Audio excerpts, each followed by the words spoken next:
Good morning. The sun is rising, and it is day 32 with Marcus and me.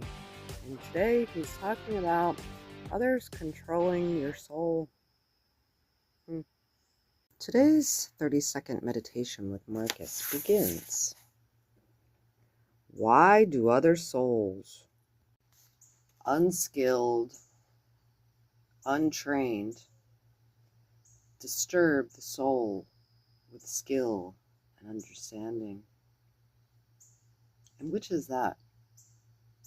The one that knows the beginning and the end, and knows the logos that runs through all things, and that assigns to all a place, each in its allotted span, throughout the whole of time. Why do other souls disturb the soul with skill and understanding? Day 32 with Marcus Aurelius. Hey, you settle down, or we're not going for a walk.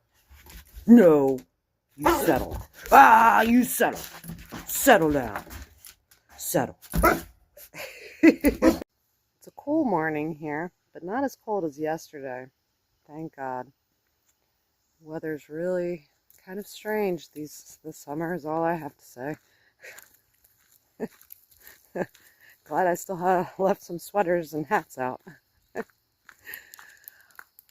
Today's Marcus reading is such a great one because it really goes with my philosopher's note about stimulus and response, or response able.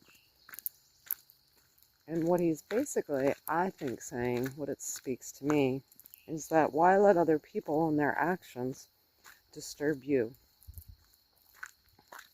If you feel the need to try to be the peace, step in and say something, then do that. But if that is not received, then oh well, it's not your problem. I mean, you can only try so much, and why should it disturb your soul? It's not your life. So, a lot of us with great empathy have been rung through the ringer down here. We have been put into situations in our life where we've always tried to be the person that was bringing peace or fixing. We've been the fixers, trying to fix other people, other people's problems, and in being assigned that role, or assigning ourselves that role, because maybe that was what was in our childhood, we have lost out on our own path. And so it takes a strong constitution. And I even question sometimes if, you have to shut off that empathy center, so you question not feeling for other people. But I think that it's about more of a control measure where you still feel, but you have that maturity and the wisdom to realize you can't control another. All you can control is yourself.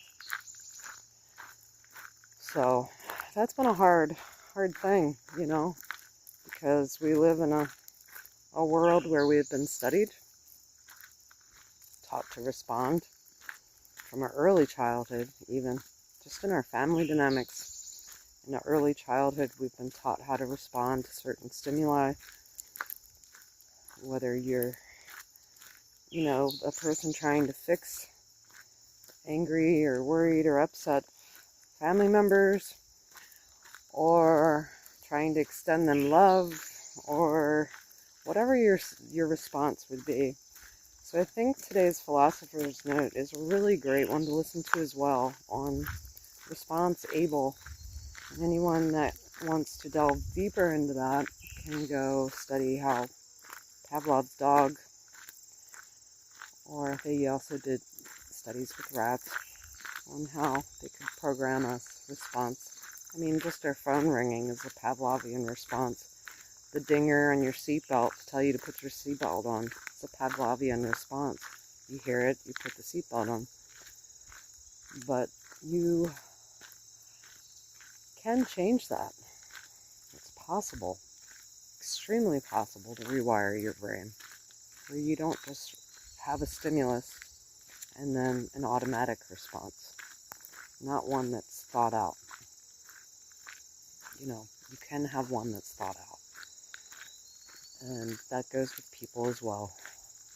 If you're somewhere and someone's getting hostile, you can choose just not to respond.